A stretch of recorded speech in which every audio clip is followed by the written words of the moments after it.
While reading this book, I learned that the indispensability paradox says that we should build value and not hoard knowledge.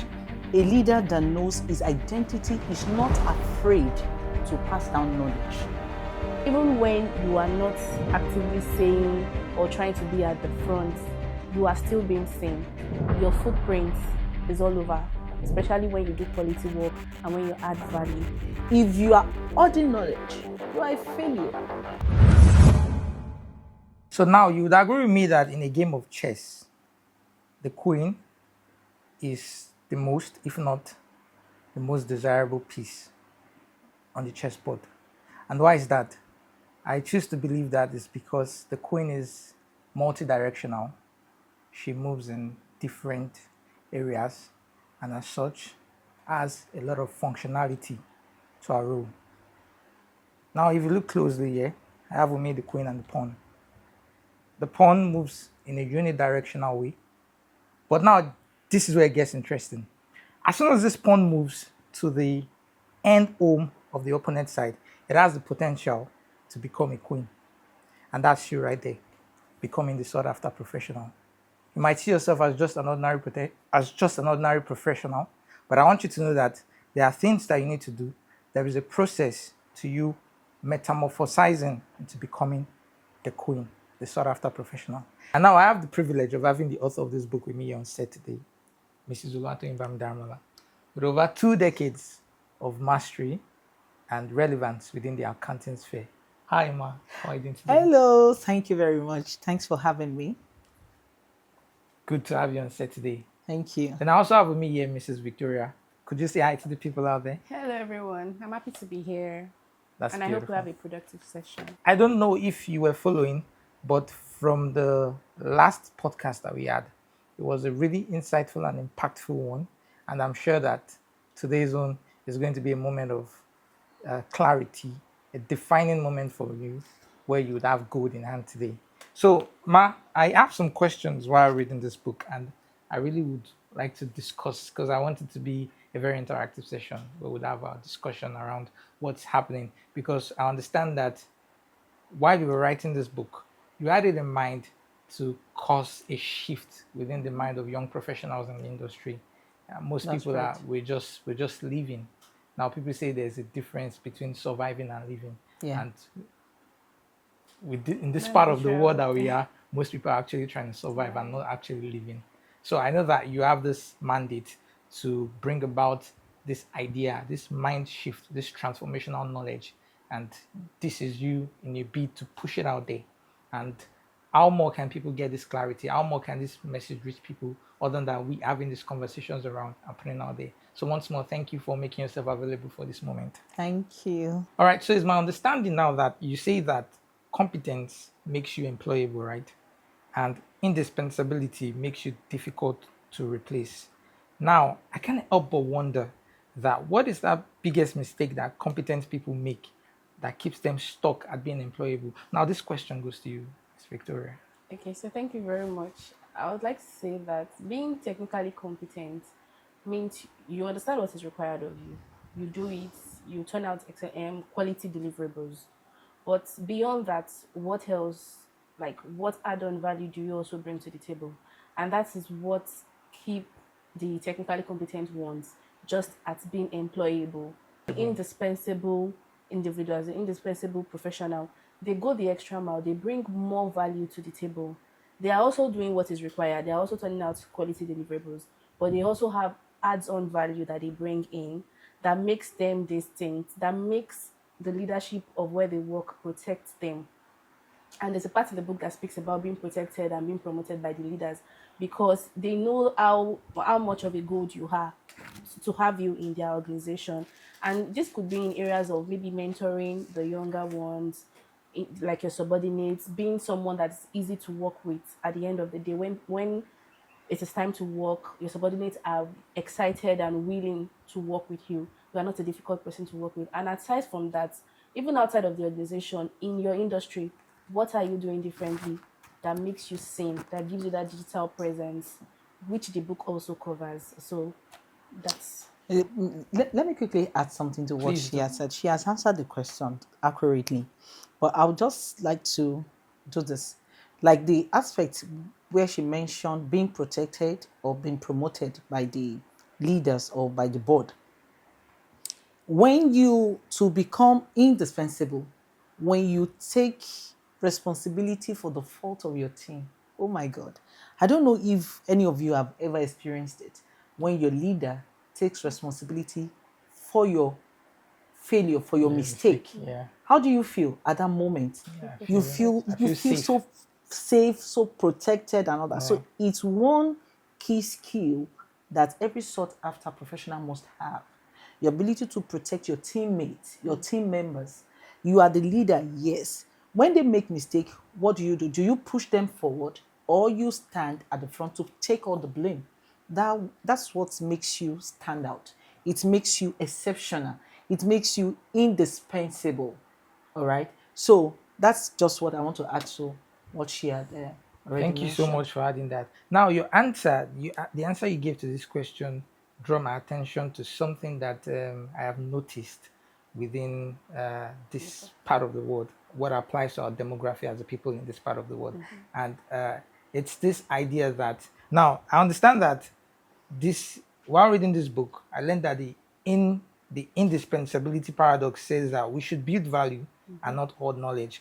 Now, there are people that would say that, oh, there's this particular thing that I do, or there's this particular way or pattern that I go about my duty that makes me unique. This serves to be what makes me being the valued person, being the valued professional that I am. And then these people along the line, they get to have like downlines and people, subordinates, colleagues, and they now get to all this information. They don't tell them about these things because they believe, oh, if I tell people, it becomes an open secret and I won't be as Lose my valued as I value. am. So now, how do you think they can draw the line between retaining that value that they have and, of course, being a multiplier by sharing out this knowledge without feeling like, oh, I have given out my secret recipe and now I am open and left bare? Okay. Let me say this. There is always a unique side of you. There is always, you always have a signature. What do I mean by that? Let's assume that both of you are my teammates. I am the team lead, right? If I teach you everything I know, it does not say that you will do it the exact way I do it. Right. Exactly.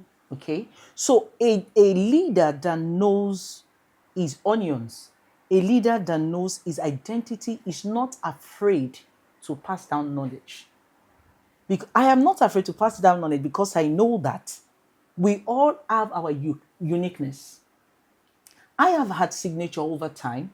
What do I mean by that? The way, the tone, my style of writing, my style of putting my reports together, the way I do my presentation and all. Even if I teach you those, you can never do it the exact way I do it. There will be something that will distinguish our role or our report rather.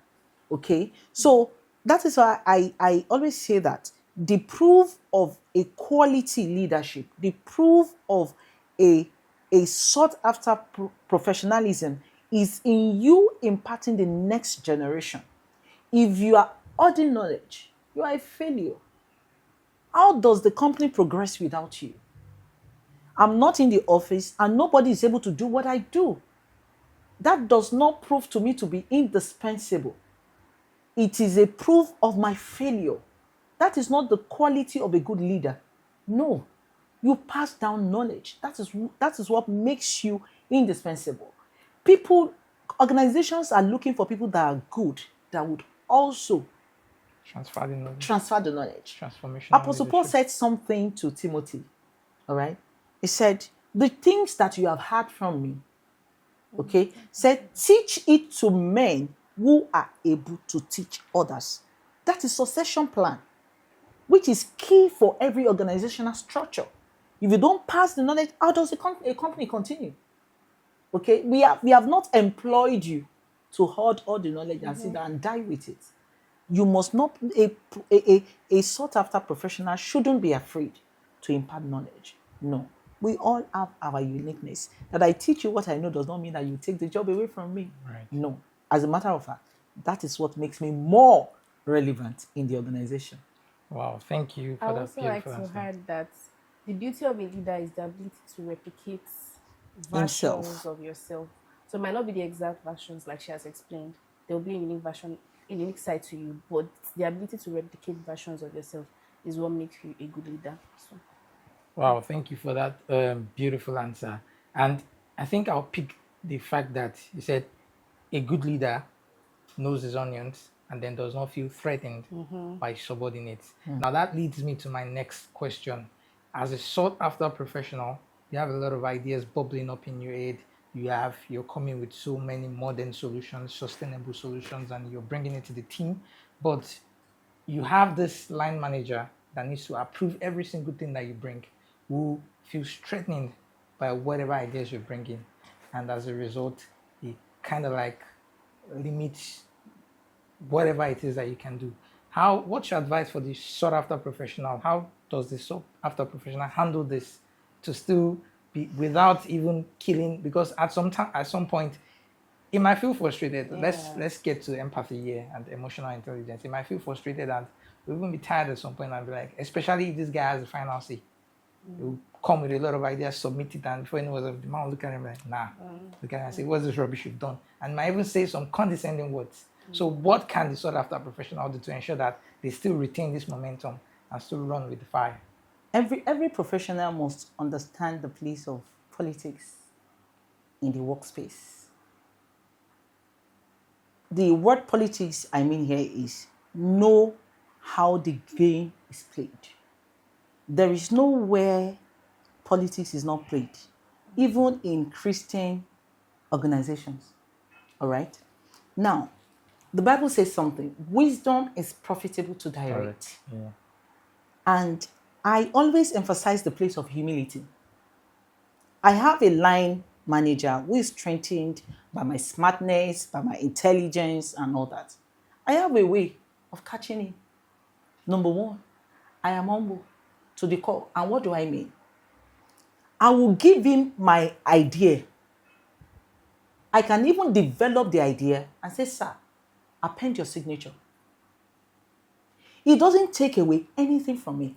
As a matter of fact, he is the team lead at that moment, at that point. You can play along with someone who is threatened by your smartness such that when he is leaving that position, you are the first name that is going to call. Do you know the problem of this generation? You want to be seen. You want everybody to know that you are the one that did this report. Right. No.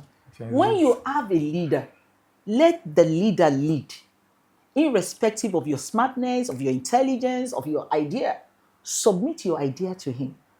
Sir, this is what I feel that we could do and all that. Seek his opinion.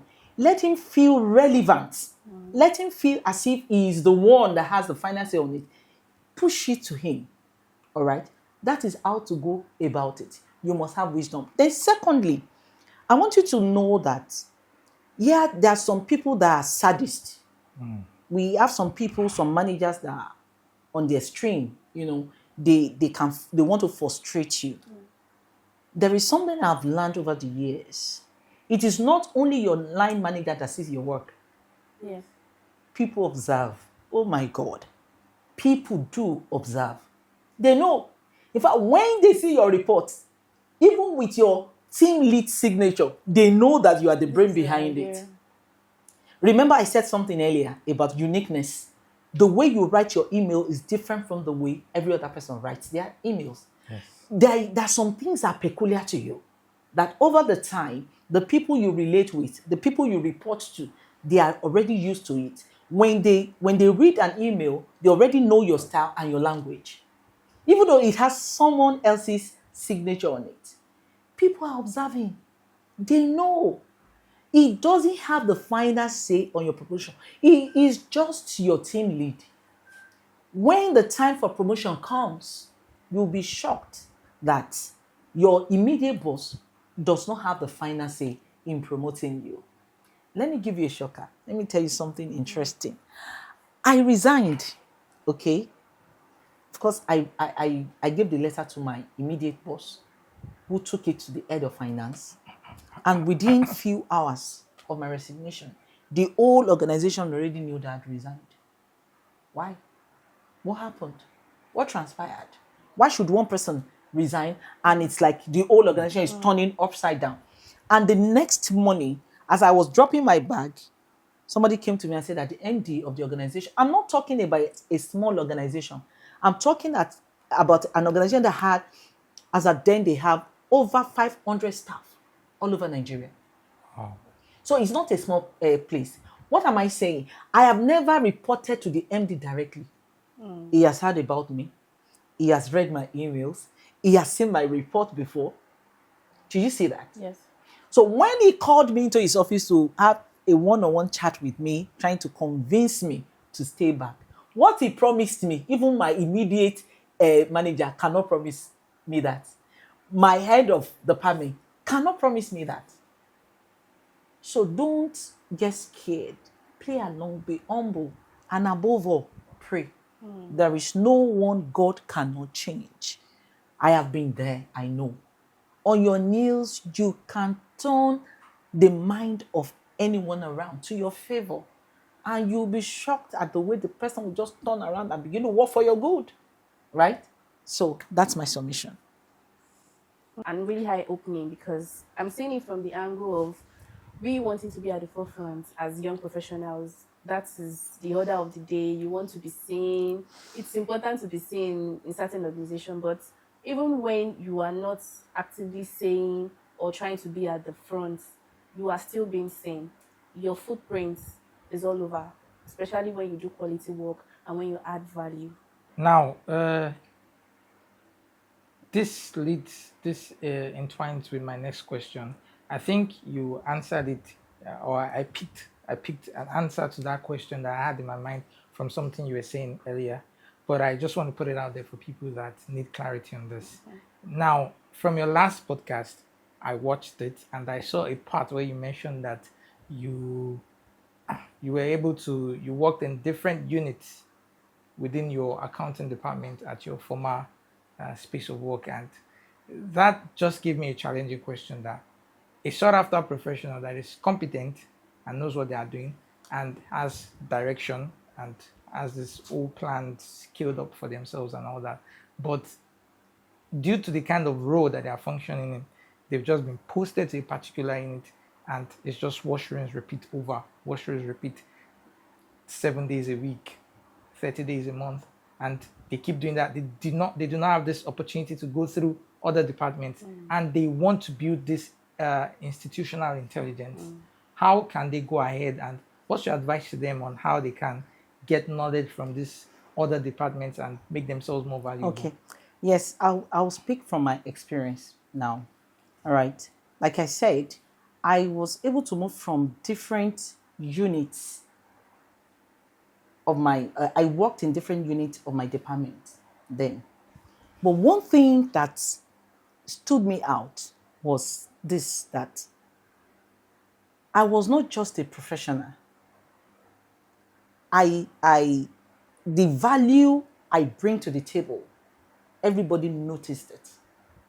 And what made my departmental head to be moving me around was the competence that I displayed, the integrity with which I do my work, with which I deliver.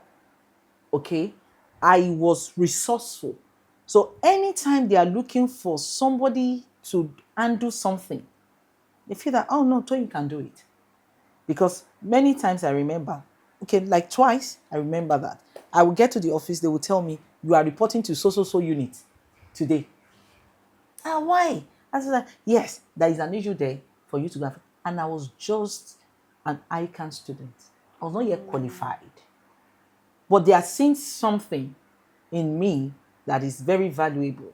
They said, okay, this girl has this ability, the competence to handle matter. As a matter of fact, at a very, very tender age, I became the treasury manager for that organization. The person that left spent over 20 something years in that organization. And I was just like 2 years with them when they made me treasury manager. If you want to look at the number of years of experience, I was not qualified. But what qualified me to be moved from one unit to the other was the competence they saw in me, the skill that I was able to display. So that is number one. Then two, I will look at it from the side of don't limit yourself to your job description. All right. You have a job description, but that is not the whole of your career. It doesn't cover the all aspects of your career. Go out, do personal training, go online, Coursera, Udemy. There are many of them where you can do. Maybe you are a treasury manager, where you can do financial reporting. You go there, you learn IFRS, you learn GAP, you learn transfer pricing, you learn digital taxation, different things, personal trainings to keep yourself abreast of in your company, so that when opportunity come, you will not only write your job description as your experience, you have added other skills, even though you are not actively doing them, but you have knowledge. So you can include them as part of your experience because of course you're working. So what do you know to do? That's this skill, that skill. These things are things you have learned outside your job. So a sought after professional does not sit on a job description and think that she has arrived. No, you have to learn so many other aspects of your job which you do not have access to in your organization. So I hope you got that. Yes, it's clear. Thank so, you. Miss Victoria, I find myself asking this question whenever I need to make a decision and my boss is not around. I tend to ask myself, what would doctor do? What would doctor say? And I mean, reading this book, I learned that you'd have to think as a reader. Now, are there any other things that a sought after professional needs to do to better position them to build that strategic muscle of becoming leaders? So, as a sought after professional hoping to become a leader, you have to start doing the heavy lifting now, even when you're not yet a leader. You have to operate at that level. If you don't see yourself on that level, you will not operate on that level, and then you probably won't get there. So you have to do the heavy lifting. You have to make some decisions that would be vital, but at the end of the day might not have cost implication. Might also have cost implication, but the value that are accompanying such decisions will be valued, like they will be appreciated by your leaders or the management. So at the end of the day, it is important to start doing the heavy lifting now to properly position yourself for that leadership position that you crave for. Strategic thinking. Strategic key. thinking. Yes. You think like a leader before you become one. Yes, exactly. Strategic thinking, taking up responsibilities, even though they are not yours. Seeing the Stepping need, into your leader's seeing the need, shoe. taking the lead. If my leader were here, what would he What would I have do? done? Then you step into that shoe and take up that responsibility and do it. Your result is what makes you so wow. So I have somebody that can step into my shoes when I'm not around. So that makes you very, very indispensable and at the forefront in your career. All right. Okay, and that brings me to this question that I do not even have in my note here, but while we were discussing, it kind of like sprung up in my mind. You see, there are professionals that are results oriented. I just get it done. I just want to get it done. I don't care how I go about it. And then there are those that are actually process oriented. They want to know how you arrived at the result that you got. So, which do you think is better? Which do you think is more efficient? And which of them do you think is positioned properly as a more sought after professional? Okay, Ms. so Victoria. results oriented professionals, process oriented, it all depends on the situation you find yourself at that moment.